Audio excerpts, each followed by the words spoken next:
Sudah kita evaluasi semuanya. Yang paling penting semuanya harus dicarikan solusinya agar tidak terjadi lagi, di backup semua data nasional kita, sehingga kalau ada kejadian kita tidak terkaget-kaget. Dan ini juga terjadi di negara-negara lain, bukan hanya di Indonesia saja. Untuk pelayanan menggunakan PDNS 2 itu bisa melaksanakan pelayanan secara aktif bulan Juli tahun 2024 dan di backup oleh tour site yang ada di Batam. Situs dingin yang ada di Batam akan membackup dengan meningkatkan kemampuannya menjadi hot site khusus untuk pelayanan-pelayanan yang bersifat strategis.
Halo, selamat malam pemirsa TVRI dimanapun Anda berada. Serangan cyber pada Pusat Data Nasional Sementara 2 menunjukkan betapa lemahnya sistem pertahanan dan keamanan data kita sehingga rentannya hacker menyerang sistem cyber nasional. Sebanyak 282 instansi pemerintah menjadi kacau akibat serangan ransomware Lockbit 3.0.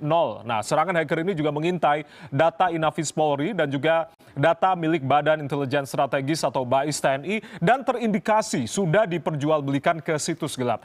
Hasil forensik serangan Pusat Data Nasional Sementara PDNS 2 ini berhasil mengetahui sumber masalah cyber yang akhir-akhir ini terjadi dan Menko Polhukam juga menyerahkan sepenuhnya terhadap penegak hukum untuk menindaklanjuti. Kepala Negara Presiden Joko Widodo tentunya menegaskan langkah selanjutnya ini adalah memastikan keamanan data nasional, salah satunya dengan melakukan backup data nasional secara rutin dan juga berlapis. Nah, lalu seperti apa tentunya upaya pemulihan Pusat Data Nasional yang saat ini terus dilakukan oleh pemerintah dan seberapa mengkhawatirkan tentunya peretasan data publik ini bahkan sampai membahayakan keamanan negara. Kita akan bahas dalam Fokus Terkini edisi kali ini bersama saya Ardianto Wijaya. Kami mengangkat judul Bebenah Pusat Data Nasional. Sudah hadir sejumlah narasumber di malam hari ini. Kita akan sapa satu persatu. Di sebelah kanan saya senior Laksa TNI Purnawirawan Soleman Ponto, pengamat militer sekaligus Kepala Badan Intelijen Strategis TNI tahun 2011 hingga 2013. Pak Soleman, selamat malam, salam sehat Pak Soleman. Baik, terima kasih sudah hadir di malam hari ini. Yang sebelah kiri saya, Mas Ariandi Putra, juru bicara Badan Siber dan Sandi Negara yang saat ini menjadi sorotan juga. Mas Ariandi, selamat malam, salam sehat. Selamat malam, Mas. Baik, terima kasih sudah hadir di malam hari ini, Mas Ariandi. Dan yang sebelah kanan Pak Soleman ada Mas Putra Aji Adari dari pendiri cybertrend.id. Mas Putra, terima kasih sudah hadir di malam hari ini. Selamat malam, Mas. Selamat malam, baik. Yang sudah hadir secara daring juga kita akan sapa malam hari ini Mas Bobi Adityo Rizaldi, anggota Komisi 1 DPR RI. Mas Bobi, selamat malam. Mana Pak Pur? Selamat malam. Baik, sementara Pak Otto, Pak Iya, Arif, ditunggu. Selamat malam. lagi sedang perjalanan ini, jadi tersambung via daring dulu, terjebak macet Segera sepertinya ya. bergabung. Baik, siap. bergabung. Kami tunggu bergabung di studio. Terima kasih Mas Bobi untuk sementara via Zoom sambil menunggu untuk perjalanan menuju ke studio. Yang pertama saya akan ke Pak Sulman. Pak Sulman, ini kan tentunya merugikan kami semua, tidak hanya pemerintah tapi juga masyarakat secara umum begitu. Artinya terkait dengan peretasan hacker ini seberapa mengkhawatirkan? Tadi saya pertanyaannya, seberapa mengkhawatirkan peretasan data publik bahkan sampai membahayakan keamanan negara mungkin ya? Oke. Untuk mengetahui seberapa berbahaya, tentu kita harus mundur sejarah sedikit. Mundur sejarahnya? Ya, oke. Sepanjang pengetahuan saya, PDN ini, PDN ya. PDN, Pusat Data Nasional. Ya, Pusat Data Nasional ini dibangun mulai tahun 2021 dengan biaya catatan saya ini 2,7 triliun KE dari Prancis. 2,7 triliun Oke. untuk membuat PDN. Yang akan selesai, katanya selesai nanti 17 Agustus 2024 tahun ini. Lalu tiba-tiba ada kontrak untuk membuat PDNS. Oke? PDNS seharga 256 miliar. Pusat Data Nasional Sementara. Yes, 256 miliar.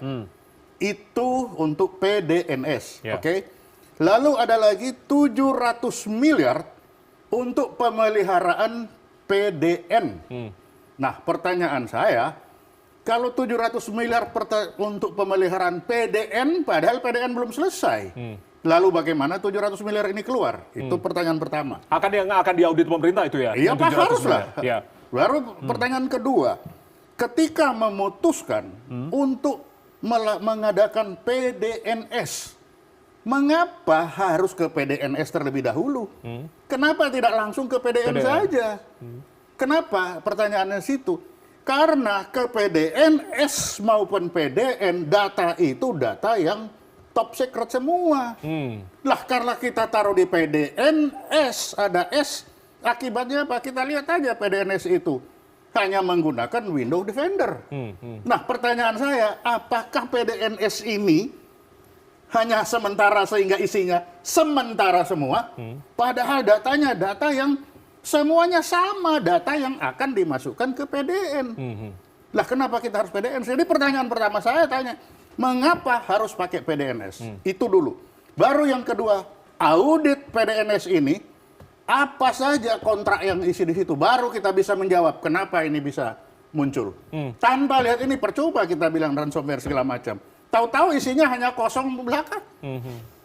Nah, kita tidak pernah tahu.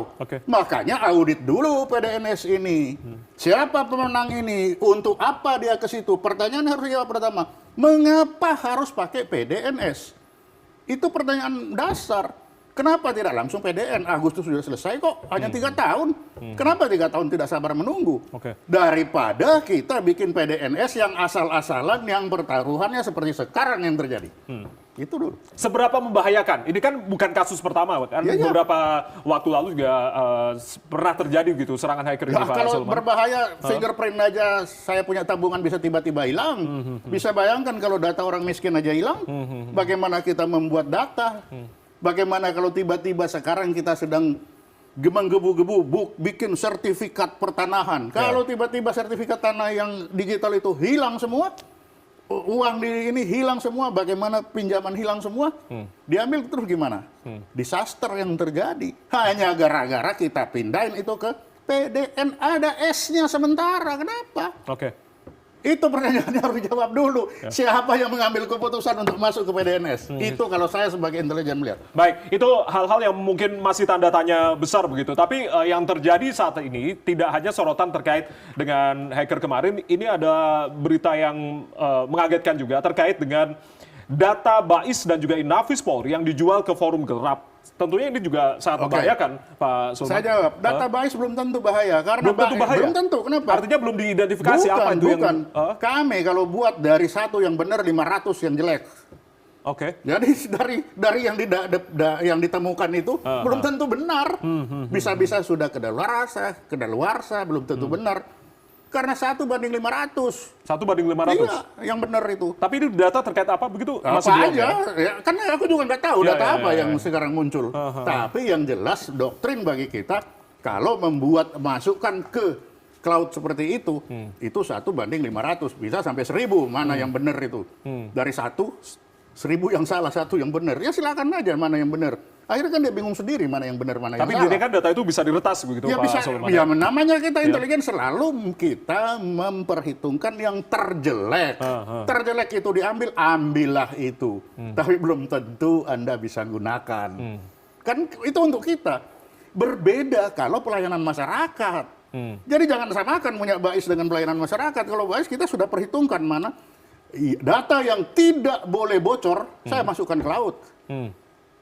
Apa masukkan ke laut? Diputuskan dari signal itu yang tidak boleh bocor sama sekali. Itu yang tidak boleh bocor? Oh iya. Oke. Kan kita punya ada 3 minimal itu. Ada top secret, ada confidential, ada terbuka. Kalau terbuka kita sambungkan ke sistem, apa ke signal. Jadi kalau terambil, ambillah, kamu belum tentu bisa Berarti dapat. kemungkinan yang bocor ini data-data Ya, yang terbuka dan begitu yang di terbuka publik aja ya? yang tidak ada. Bukan Dan belum yang- tentu itu benar. Oke. Isinya itu belum tentu benar.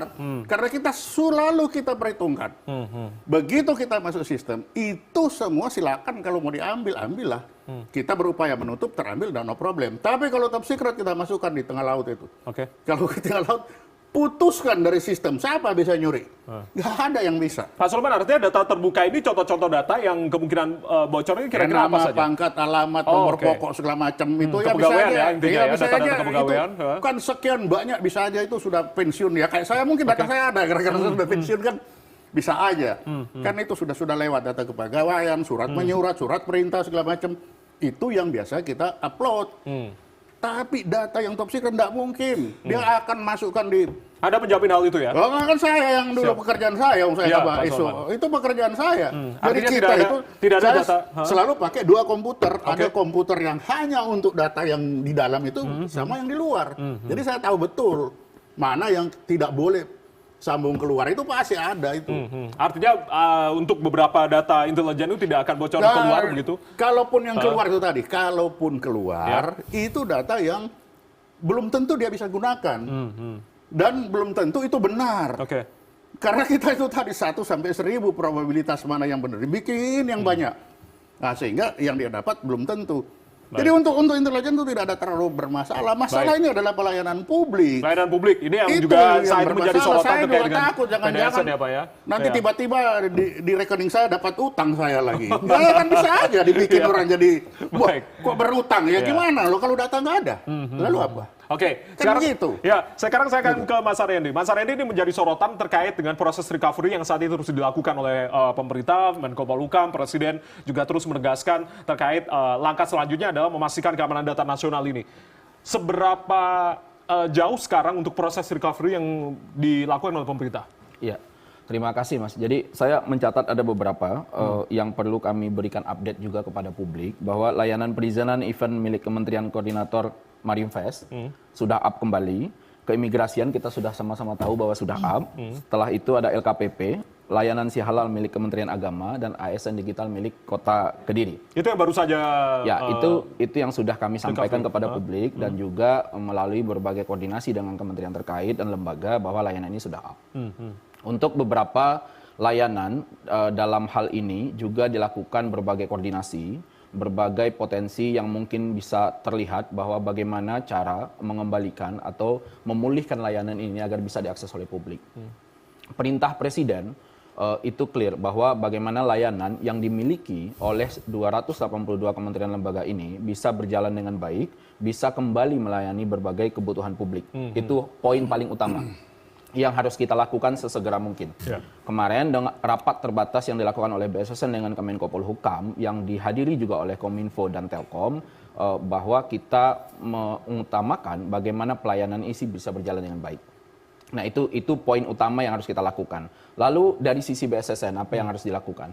BSSN sebagai lembaga di bidang keamanan siber dan sandi fokusnya jelas melakukan analisis dan asistensi penanganan insiden siber. Ini juga ada di Perpres SKSN. Perpres SKSN dan manajemen krisis siber. Manajemen krisis siber itu terdiri dari 3 hal. Pertama, sebelum terjadinya insiden, saat terjadinya insiden, dan sesudah terjadinya insiden. Nah, ini yang dilakukan oleh BSSN. Analisis forensiknya sedang berjalan, masih berlangsung, karena prosesnya memang akan cukup lama, karena ada beberapa evidence yang harus diteliti secara runut dan rigid. Karena hasil evidence yang dia secara scientific dan dilakukan secara berkelanjutan, itu harus benar-benar fix dan sudah valid 100%.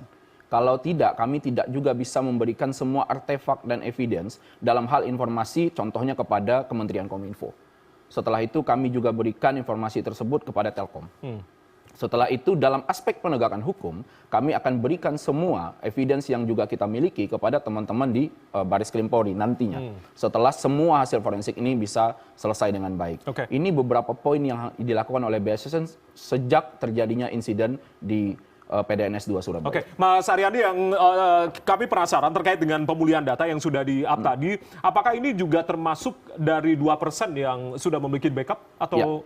Ya, jadi kita harus melihat dengan jeli sebenarnya bahwa ada beberapa data yang memang dimiliki backupnya oleh kementerian lembaga.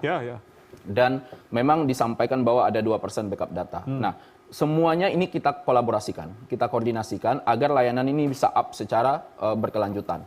Nah, tapi di satu sisi analisis forensiknya, bukti-bukti digital dengan segala keterbatasan evidence yang kami miliki di lapangan, kami melakukan analisis secara komprehensif dan menyeluruh. Tujuannya apa? Bukan hanya pada saat ini tapi ke depan. Itu yang paling penting, bagaimana kita pertama adalah arahan Presiden mengembalikan bagaimana pelayanan publik itu secara baik. Yang kedua adalah agar ini bisa menjadi lisan dan untuk ke depan hal-hal seperti ini tidak terjadi lagi. Tapi itu adalah skala jangka panjang. Jadi ada jangka pendek, jangka menengah, dan jangka panjang yang sedang dilakukan antara BSSN, Kominfo, dan Telkom untuk mewujudkan keamanan data di Republik ini. Salah satunya backup rutin, berlapis, ini yang terus didorong begitu ya? Dan itu juga sudah sesuai dengan protap yang ada, bahwa backup berlapis didorong segala macam. Ini juga hasil dengan ratas kita bersama Kemenko Polhukam, yang juga kita sepakati bersama dengan Kominfo dan Telkom beberapa waktu yang lalu. Saya mengutip pernyataan dari Menko Polhukam Hadi Cahyanto yang mensinyalir penggunaan password sembarangan ini menjadi celah terjadinya peretasan di PDNS 2. Bisa dijelaskan terkait dengan peristiwa ini? Apakah ini hanya disebabkan faktor human error atau lebih dari itu? Atau? Kalau berbicara analisis forensik, berbicaranya adalah analisis secara komprehensif dan tidak boleh parsial. Jadi secara menyeluruh. Semua yang kita dapatkan harus menjadi catatan-catatan penting untuk menjadi dokumen yang akan nanti diserahkan. Apapun itu pintu masuknya, itu akan menjadi catatan dan akan diberikan nanti. Tapi ada beberapa faktor memang. Kalau kita berbicara bagaimana serangan-serangan cyber itu bisa terjadi. Apakah itu bentuknya dari ransomware, EPT, dan lain-lain. BSSN sudah mengeluarkan bagaimana landscape keamanan siber tahun 2023. Dan yang landscape keamanan siber tahun 2024. Itu kami keluarkan dan kami publish di semua media sosial BSSN dan juga website. Ini adalah bagaimana kita memforecasting ke depan, bagaimana kita melihat potensi serangan-serangan siber yang terjadi di Indonesia ke depan. Ini semacam prediksi yang juga kami sosialisasikan kepada semua kementerian lembaga. Ini poin paling penting dalam rangka kalau kita sebut manajemen krisis siber sebagai bentuk tindakan preventif. Bagaimana itu terjadi sebelum insiden. Jadi ada hal yang dipantau oleh BSSN melalui National Security Operations Center yang kita lihat sebagai sebuah anomali traffic yang kita sampaikan kepada kementerian lembaga dalam bentuk notifikasi resmi yang kita harapkan nanti ditindaklanjuti. Nah, hasil dari beberapa rapat tersebut adalah bagaimana pengaktifan atau penguatan komputer security incident response team di masing-masing instansi dan lembaga. Kita harus berbenah, kita harus akui bahwa kita harus berbenah secara menyeluruh. Pengaktifan atau penguatan komputer security incident response team menjadi salah satu wujud pembenahan tersebut.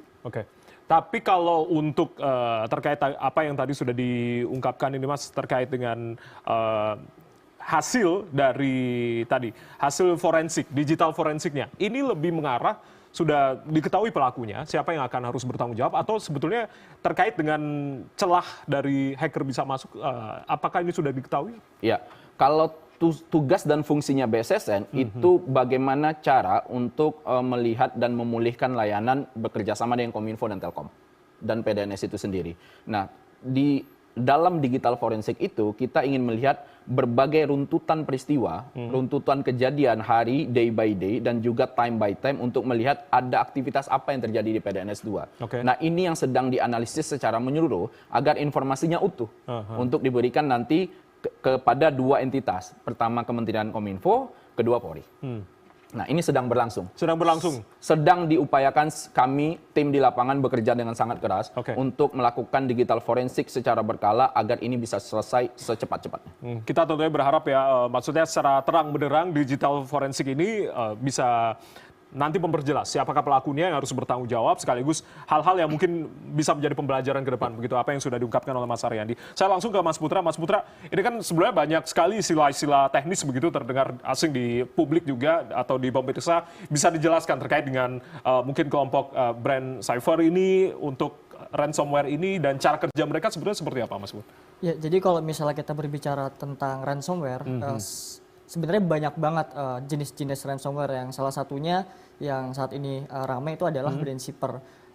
Itu salah satu ransomware yang pengembangan dari Lockbit, yang dimana itu ransomware tersebut menggunakan teknik atau metode double extortion, dimana ketika misalnya threat actor itu akan meminta tebusan terhadap korban, nantinya walaupun nanti korban akan membayar atau tidak, itu sebenarnya kan 50-50 ya, akan benar-benar dikasih key-nya atau enggaknya gitu ya. Tapi kalau misalnya kita berbicara ketika misal udah dibayar tebusannya sekian gitu ya, itu nantinya hacker juga ada kemungkinan besar juga bisa mengambil data-data yang ada di korban punya gitu. Ada kemungkinan ketika kunci itu udah diserahkan begitu untuk bisa masuk lagi atau seperti apa? Ya, jadi kalau misalnya untuk ransomware Brandshipper, misalnya korban udah membayar tebusannya, itu belum tentu juga geng tersebut akan memberikan key-nya juga. Karena kan namanya juga maling gitu ya, masa bisa janji gitu kayak gitu. Oke, Anda sebenarnya tahu kelompok dari brand cyber ini motifnya apa begitu kira-kira, Mas? Kalau dari menurut saya belum tahu ya, tapi ini berdasarkan asumsi saya terkait kasus itu. Sejauh pengalaman saya, banyak memang threat actor ataupun hacker yang melakukan ransomware terhadap server-server korban, itu mostly memang mereka kepentingan ekonomi juga gitu. Kepentingan ekonomi? Iya, betul. Karena meminta tebusan tadi ya? Betul. Metode peretasan ini selalu mencari celah kelemahan dari sistem. Bisa, atau mungkin bisa membongkar sistem apapun atau seperti apa sebetulnya, Mas? Kalau untuk hackernya gitu ya, bisa masuk ke ransomware. Ya sebenarnya kalau untuk proses teknisnya kita saya masih belum tahu juga gitu ya. Tapi tentunya kalau misalnya kasus seperti ini ya, ransomware, pastinya hacker sudah bisa masuk ke server dan ada kemungkinan untuk mengambil datanya dan lainnya juga gitu. Tapi yang update terbaru ini kan sebenarnya akan diberikan kuncinya hari ini. Update terbaru ini dari BSSN? Ya, memang kami mendapatkan informasi juga bahwa tapi fokusnya BSSN sebenarnya bukan kepada pemberian kunci dekriptornya atau tidak. Tapi fokusnya sesuai dengan perintah Presiden agar hasil analisis digital forensik itu bisa selesai secepat-cepatnya. Itu fokusnya kami. Nah, bagaimana itu bisa berjalan dengan baik dan walaupun ada beberapa informasi yang kita dapatkan, namun itu adalah informasi yang juga berkembang di tengah-tengah masyarakat. Tapi fokus tim saat ini tidak kepada pemberian dekriptornya atau tidak, adalah bagaimana mengkaji dan melakukan analisis digital forensiknya biar selesai cepat waktu. Jadi fokusnya BSSN kepada itu sesuai dengan tusinya BSSN, amanat Perpres 28 tahun 2021. Oke, itu hal lain. Tapi pesan itu bisa dipastikan dari pelaku yang sama, Mas Aryandi? Begini, serangan siber itu ada bentuknya dua hal. Serangan siber bersifat teknis dan serangan siber bersifat sosial. Kita ingin mengacu kepada serangan siber bersifat teknis yang terjadi, serangan ransomware dan lain-lain. Di satu sisi setelah itu ada serangan siber bersifat sosial yang itu juga bisa dilakukan di semua media sosial. Nah, ketika berbicara media sosial, semua orang dengan bebas dan dengan punya kemampuan bisa membuat akun di mana saja. Itu yang pertama yang harus dipahami juga. Yang kedua, di media sosial juga beberapa orang juga bisa mengaku sebagai siapa dan sebagai siapa. Tapi analisis perlu dilakukan. Apakah postingan-postingan ataupun penunjukan-penunjukan yang ada di media sosial tersebut dan beberapa informasi yang ada di media sosial valid atau tidak. Nah, ini yang perlu ditelusuri lebih jauh. Apakah benar postingan tersebut adalah benar dari si hackernya atau tidak. Nah, ini yang perlu ditelusuri lebih jauh. Perlu ditelusuri lebih jauh gitu. Tapi sebelum Mas Putra komentar, tadi Pak Sulaiman akan menambahkan. Jadi gini, Pak. Singkat saja. Ada pepatah intelijen bilang know yourself baru know your enemy. Sekarang kita sudah bicara enemy, know yourself kita aja belum. Kita cek dulu 256 miliar ini kontraknya isinya apa, standarnya apa, ini apa. Sudah memenuhi kak standar ini. Karena apa? Ini terjadi bukan baru kali ini. Ingat Bjorka sebelumnya. Artinya something wrong dengan kekuatan kita sekarang. Jangan dulu kita kejauhan. Mari kita cek dulu. Know yourself. 256 miliar ini apa saja? Mengapa diputuskan harus lewat PDNS? Mengapa tidak menunggu langsung PDN? Padahal ini data itu semuanya sama, mau PDNS, PDN itu sama. Nah, sehingga bagi saya, cek dulu kenapa sih harus PDNS? Isinya PDNS ini apa? Sesuai enggak dengan standar? Minimal standarnya sama dengan PDN. Sama enggak standarnya? Kalau enggak sama lah, kenapa harus ada ini? Lalu 700M untuk apa? Mari kita cek lagi. Jangan sampai ini uang ini hanya pergi begitu saja. Lalu kita kalah hanya ransomware seperti ini, terlalu kecil ini. Mari kita lihat dulu. Jangan dulu kemana-mana. PDNS ini siapa yang memutuskan? Mengapa harus PDNS? Lalu apa saja detail ini? Kalau perlu cari tim pencari fakta yang bebas dari pemerintahan. Apa saja ini? Justru harus dibentuk tim pencari fakta untuk menelusuri untuk audit ini ya. Minimal mengaudit 250M ini apa saja PDNS ini. Nah, itu ya minimal. Apa saja kapabilitas. Dari situ baru kita salahkan Bjorka. Lah kita kalau salahkan Bjorka, kita sendiri yang bolong. Ini gimana? Jadi memang pemerintah juga tidak hanya melakukan audit terhadap 700 miliar tadi terkait dengan tata kelola, tapi juga 250M di PDNS ini tadi ya. Kasih ahli-ahli seperti gini. Terbuka yang betul. Nanti, ada dua, jangan satu, ada dua. Harus ada dua. Ya, harus ada dua. Coba lihat apa isinya. Jangan-jangan bilang jendela tapi tirai hanya isinya. Ya kan bisa aja. Tirai isi jendela. Ya gimana? Pak Sulaiman, ini tentunya kita akan terus dorong pemerintah untuk terus melakukan jangan kejauhan kita kesalahan orang dulu. Jangan know yourself dulu. Menyadari kesalahan diri kita sendiri dulu. Karena sangat banget. PDNS dan PDN ini dua hal yang berbeda. Tapi datanya kan sama. Lah kenapa ini ada S-nya ini loh? Kenapa? Kita taruh di S jebol. Nanti taruh di N nanti jebol juga bisa-bisa kalau kita tidak melihat dengan benar. Kan gitu. Baik, nanti kita tanya juga Pak Bobi seperti apa dan juga Mas Putra, ini sebetulnya dari sistem keamanan data kita yang lemah atau hackernya yang jago? Nanti mungkin akan dijawab. Usai jeda kita akan kembali, tetap bersama kami di Fokus Terkini TVRI, kami kembali saat lagi.